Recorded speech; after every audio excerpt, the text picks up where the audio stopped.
the various stages of the African American experience. That is, how African American music developed from the continent of Africa, and indeed how it spread throughout the world. Yes.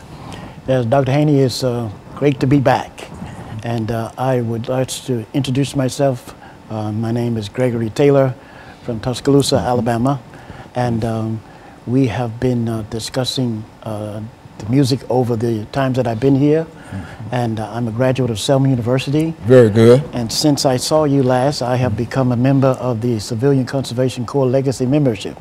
And those men's wishes are to be remembered in song down on the Bicentennial Mall. And so so many things I saw bringing together the music that is just absolutely incredible. But one of the things that we have completed is what I call a pipeline from West Africa. And in this pipeline, one of the sons of Africa have shared with me how the music was sang as they were coming into the transatlantic slave trade, you know. And coming into the transatlantic slave trade, the only thing that lasted, as Dr. Y.T. Walker said, was the rhythm in the music. And so in a real sense, Mr. Taylor, I think we're saying here that when we look back on the continent of Africa, the Africans who came by way of the Middle Passage brought with them their musical experiences, and speak to that. I mean, Yes. What kind of music are we talking about when we deal with the African musical experience on the continent of Africa? I understand that in Africa, everything, every day is done by music, you know, and that there was war music, you know, they used war music in the area of war. And when the music was, as they sang coming into slavery, it was unknown as to where they were going to, but they have been taught the memories of these songs in Africa. And there is different, you know, tribes that sing different things. They have different drum beats in Africa than what they have in other parts of America, the African American music. And it is basically those things, but what is most interesting is coming into the transatlantic slave trade and how horrible and difficult that was. But the only thing that lasted, again, was the rhythm.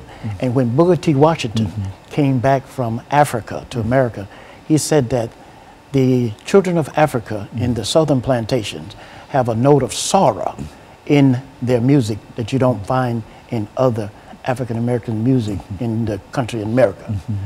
And no, go on. And Okay. this is the great Booker T. Washington, Yes. founder of Tuskegee, Alabama. I mean, Institute in Alabama, the Yes. school that you probably know well. Yes. But go on and Yes. speak it. Okay, and he said that the children in the southern states, we have a note of sorrow in our music. And it's really not understood in a lot of other African American communities in America. And it's one of the reasons for conflict in terms of music. Even here today in the area of music, you have disconnects where if they could bring the music together, it would do so much to help heal the country. One of the radio hosts at WHBB, Randy Williams, he said that if the African American community respected the power in their music, it would do a lot to do away with the violence that is going on today. And in the church that I came up in Alabama, we were taught the old spirituals before we got the scriptures. And this way it would always stay with you and that type of thing. You learn the scriptures through music, through song, in a real sense. Yes, we were. This is where Dr. Otis Harvey would say, the old songs were born in the hearts of our ancestors in the fields, and they are our anchor in America, and the means by which our ancestry passes from one generation to the next. And so what we're going to do, Minister Taylor, is to take our first commercial break, Sure. and then we'll come back and we'll give you an opportunity to talk about the African music as it will now appear in the New World. And of course, we'll be back with our audience following this very, very short commercial break.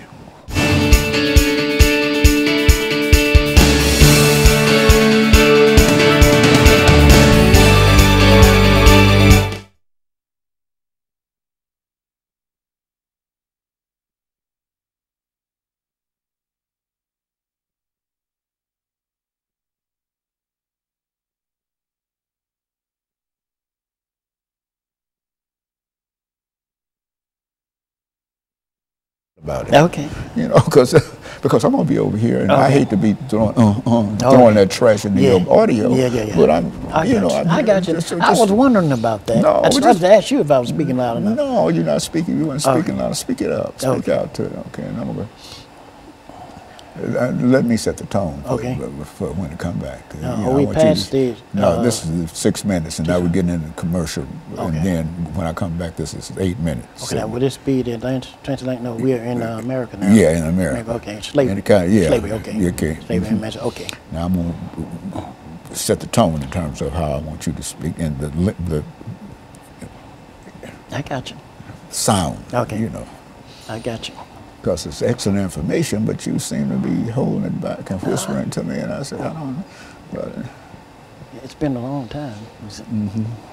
You're doing excellent. You're doing excellent. Because you got information. See, that's all it takes. You got information. Yes. That if you don't have any information, then it's a real problem. That's right. But I know you got information because we've had you so many times before, and you're talking about it now. But I want you to sort of raise that level. Yeah, this is the area which I'm most acquainted with. Yeah. See, I've got 30 seconds. Okay.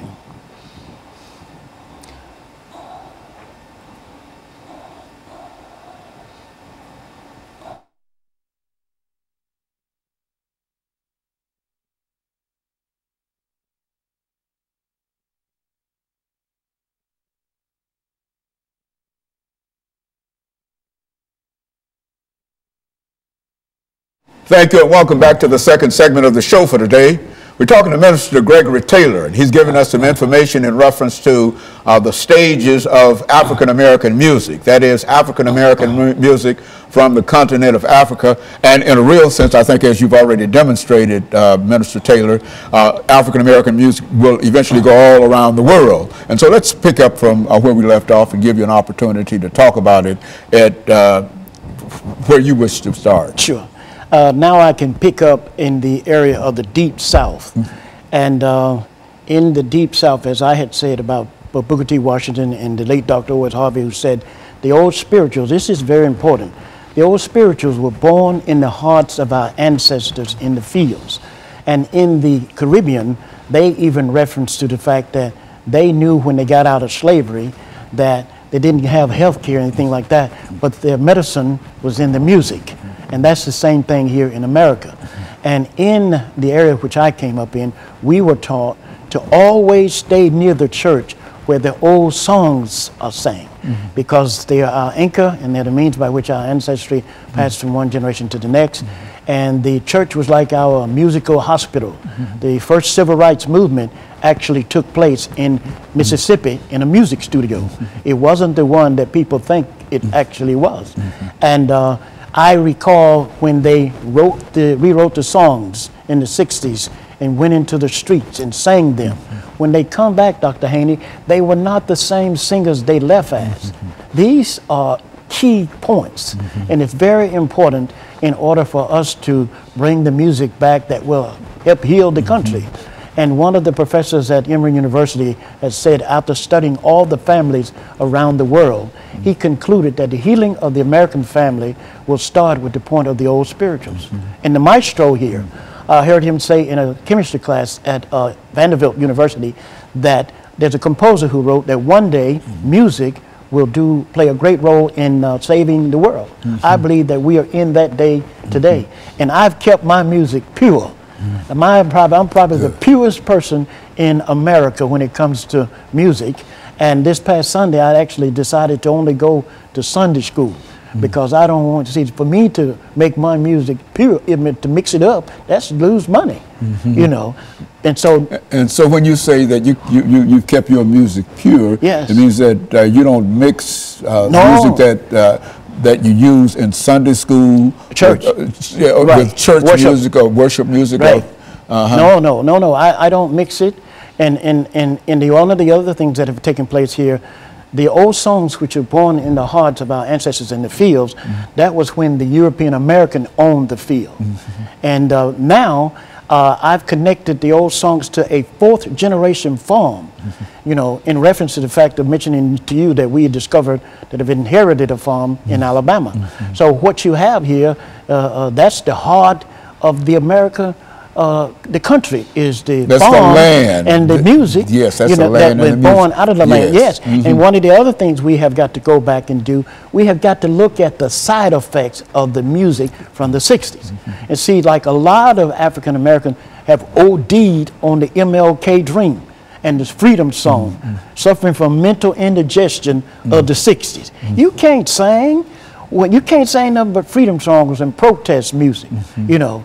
And these are things we have got to discuss. And you know, Dr. Haney, I believe today we have got to do more discussing music rather than singing music. Well, I think that's what we're trying to do here now, Minister. That is to talk about the music that you know and the music that we've used for all kinds of purposes. I think you've indicated that music was used in the civil rights movement. It was a way that we protested. But we also know that music was also an element of entertainment. Yes, when that's right. we talk about slavery and musicals, the African musical tradition during that period, how did Africans express themselves in music on plantations? Well, one of the excellent examples of that is about 2005. Oprah Winfrey had a gala, and she had all of those singers to come together. Maria Shriver, one of the ABC News persons, and they were all singing what I call the modern entertainment type hymns and spirituals. And you had the young singers there, and they were just amazed because they had never seen this aspect of our heritage before. Everybody was amazed, but one of the key things, and I think Sidney Poitier said this, that it was so spontaneous. You know, you can't control it. And in the spontaneity of the music is what makes it what it is. And what I remember was the singer named, I believe, Alicia Keys. She actually caught the spirit of the music. She said, this is something that we have got to keep going. And see, I understand that, Dr. Haney, and that means that the music is not taught, it is caught. And by me keeping mine pure, I'm able to go back and connect the music. And the only thing that I can show you what I mean here is when money when writing was added to money, it never separated, you know. What do you mean when people started to write songs for money? No. This is way back there. When money was first, writing was first added to money, it never separated, you know. And so I keep in my music pure because I know there's medicine in it. It is needed today to help heal. And Dr. Bradley's music was used in the 60s to diffuse racial tension, you know, across the country. And then that mentioned about President Reagan's funeral music. All of those hymns in President Reagan's funeral music, I grew up on them, every one of them, you know. As a matter of fact, when you talk about Dr. Bradley, I think you're speaking of one of the great pioneers in reference to African-American music, spiritual music, and et cetera. So what we would like for you to do, Minister Taylor, when we come back is for you to devote some time in terms of this great pioneer, because I think that most of the music that we hear today, spiritual music and et cetera, will come primarily out of some of the things that Dr. Bradley did. And the most important thing, I think he lived in Nashville, Tennessee. Is That's that right? Yes, and born in Memphis. Okay, so we've got about a minute, and then we want you to start talking about some information in reference to that experience, and then when we take our second commercial break. But I think that some of the information that you're giving now is excellent, and I think it's the kind of information that we want to use, but we want to wrap it around an individual that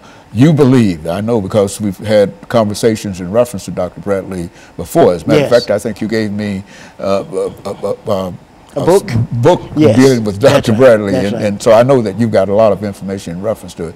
And so when we come back, then we'll talk about Dr. Bradley, and we'll be back with our audience following this very, very short commercial break.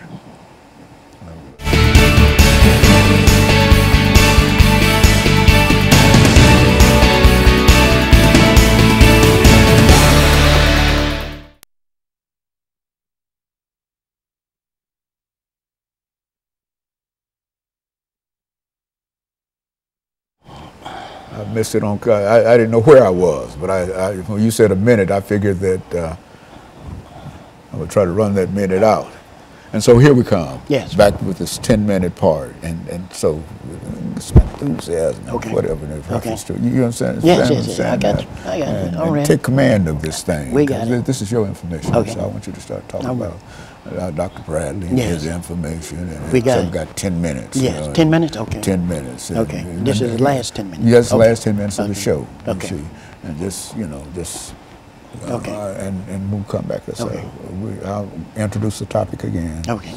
And we use Dr. Bradley as an example Okay. of what music really is. Yes. You can talk about some of his That's right. experiences, That's how right. you knew him, or how Yes. people knew him, and what they Yes. said about him, and That's et right. cetera, going to England, and That's all, right. all of that kind Yeah. of information. You've got 10 minutes to Okay. talk to him about. Okay. And this is going to be the highlight. I'm going Okay. to make this the biggest part Okay. of the discussion itself. Yes. This 10 minutes. You've given me some excellent information up until now. Thank you. I want you to know that.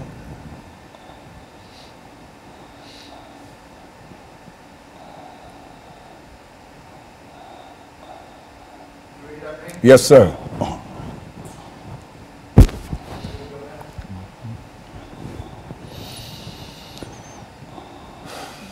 God is good. Man. Yes, You he know is. that. Yes, he is. Sure he is. He is. He has kept us all this time. That means you sitting up.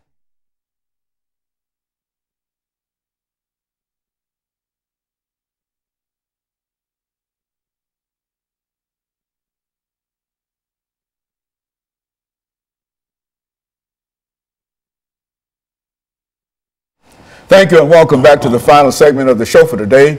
We're talking to Minister Gregory Taylor, and he's giving us some information dealing with the stages of the African-American musical experience from the continent of Africa throughout the world. And I think, Minister Taylor, we can pick up during this last 10 minutes and give you an opportunity to talk about one of the individuals that can bring in a large number of other names and et cetera that played such an important part in the musical experience. And this is Dr. Bradley. Talk about Dr. Bradley. I grew up with Dr. Bradley singing in Alabama. One of my friends who considered herself to be the #1 fan said he's an unknown superstar. Sang all over the world, sang in China, Paris, France, and we're getting his CD back into those different countries. His name is in granite on the Court of 3 Stars, just about 100 feet away from the Civilian Conservation Corps marble plaque. And what we are doing here, Dr. Haney, we are bringing together the music of Sir J. Robert Bradley to fulfill the wishes of the CCC camp men. And on that stone down there, it said that few men have the opportunity to touch as many thousands as those men did over the years. And also that they say at the end, if they see fit to remember us in song, they will consider that their ward. And I have to mention this gentleman too. His name is Charlie Fletcher in Cleveland, Tennessee. He was a CCC camp man since about 96 years old. That's about the age my father would have been. But in reference to Sir J. Robert Bradley, it's all connected. And I have had the opportunity to meet architect Kim Hinton of the Bicentennial Mall. And the meeting was so important, Dr. Haney, that I went to visit his church to see what kind of music they were listening to. And that idea came from me reading about where when Sir Winston Churchill met Franklin Delano Roosevelt, he had them to play Onward Christian Soldiers because that was during war. And see, I am a child of World War II. My father was there, you know. And so all of these things were coming together, and the purpose of it is to help protect the country because I have inherited what it means to be safe and sound. And if I can't be safe, I can't be, you know. And but Dr. Bradley, music was used from the East Coast to the West Coast in order to diffuse tension. And his website, I don't know if I could give that out. Yeah, go give that. The website is jrobertbradley.com. And his music, the book, we are working on he's due out on a postage stamp any day now. And we are just hoping that this will help create safe communities, create an atmosphere, because our people, I don't think it's racism, I don't think it's bullying. I think it's an emotion from the 60s that have turned into a virus, that this music used to debrief us from that, or help us to shed those emotions of that era. And these are areas where we got to go, and music is the key for doing that. And Dr. Bradley sang for the Queen of England in 1955. It's in his book. I've always been, we was on your show, Dr. Amos Jones and I, talking about his book, and he sang for the Queen of England. And I have received 4 letters from the Queen of England in regards to Dr. Bradley's music, you know. And so it is just absolutely incredible for someone to invest in his music back then. And I, not to overthrow the government or anything, but I listened to God Save the Queen. And the reason for it, it keeps my memory of all the hymns that we sang here in America fresh. And see, a lot of the music is stale today, you know. And this is the way to keep it fresh, is to listen to those different songs. And when I visited Kim Hinton's church, I think it's the Hillsborough United Methodist Church, and I went in there, Dr. Haney, and they were singing, I want Jesus to walk with me. And I said, they are singing more I am than we are, you know? And so it's these type of things that's happening with the music now, and we have got to get back to this to save the country. You know, one thing about Dr. Bradley, his beginning. Yes. Talk about that, yes, because I think that's right. That's he, Booker T. Washington, right. several, many others right. during that period that were able to rise to great fame. That's but right. Talk about his beginning. Dr. Bradley grew up very poor. For a long time, he didn't have shoes. And there's a story in his book about where they were hungry and they didn't have any food. And he told his mother to forget God or something, and his mother got on him because she had trained him to sing in prenatal. And my mother marked me by the church and the prophet Samuel. But also, Dr. Haney, where I can relate to him, my mother was hungry and pregnant with me. And sometimes I can complain like a hungry, pregnant black woman. But in the reason, it's all there. But the music does so much to help today, the atmosphere, and there needs to be more of Dr. Bradley's music on the radio. If Southern Baptists and National Baptists would sponsor Dr. Bradley's music on the air, I guarantee you it'll do a lot to diffuse the tension. And he wrote someone in England and let them know that he sang at the University of Alabama during the time of the problems between the African Americans and the Caucasians. You know, I was just in the 3rd grade then. But I remember all of those times and things that were going on there. He sang at Stillman College, sang at the University of Alabama. And then there's a gentleman here in Nashville by the name of Charlie Parker. He heard him at Sanford University. And there's a testimony he sent me in order to share with others, and how Dr. Bradley talked about that if you love, say you love everybody, you know, and you don't love me, at these things like that, the music broke out, you know. And but he has an incredible story. And I told him too, when I came to Nashville in 1978, I visited him in his home. Okay. And I told him, I was afraid of you, Dr. Bradley, because you would make the people sing in the choir, and I couldn't. So I didn't go, but I did go to church to listen to him, and he said, oh, that's all right. You know? So you had an opportunity to meet him face to face and go inside his home? Yes, he was living in the Capitol Towers, and this is what he shared with me there. He said, never insult a person in speech. And he also said to me how kind the Queen of England was to him while he was there. That's an extraordinary statement, yes. and really for him to be called yes. To England by the Queen, and she having a desire to hear him, and of course she and her court, yes. I'm sure, that's an extraordinary accomplishment for a person who came. Now he was from Memphis, was he? Memphis, Tennessee, dirt poor, and also Dr., let me not forget, Dr. I think Melvin Townsend at Sun School Publishing Board. He was responsible for sending him to England to the Trinity School of Music to be educated, and his purpose was to come back to America in order to teach his people how to sing the old songs. And this is what we are trying to continue doing today. And I remember he had several opportunities. The man who was over one of the big radio stations or radio makers on would have taken care of him if he had stayed in England for the rest of his life. But he would let them know he had to go back because of how he was sent there. You know, and by us having kept the music pure, we were not allowed to leave the church and rewrite the songs to go into the streets to sing them. And therefore, that means my memory of his music is pure. And I grew up on a multicultural street.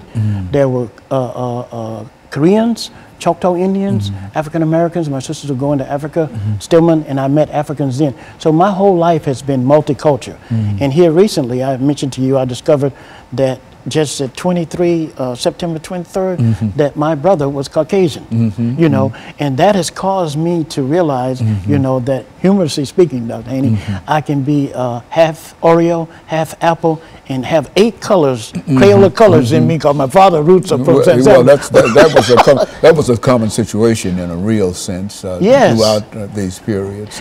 But when you discover it and you know actually what it is, it helps you to better yourself and well as others, you know. Gives you a better understanding of everything in a real sense, and that life is really great. But its life is real. That's right. So I think that's right. It's true. But during this last minute, Minister Taylor, let me thank you for bringing back what we consider to be some excellent information dealing with the African American musical experience. And I think one of the most important things that I got out of what we were talking about here today is the ability of the certain kind of music to have a great psychological impact upon people, whether it's through singing or through choirs or whatever, and that music is very, very important. And I want to thank you in a real sense for bringing that information by, and I want to encourage our audience to tune in again next week for another informative edition of Comments. Thank you.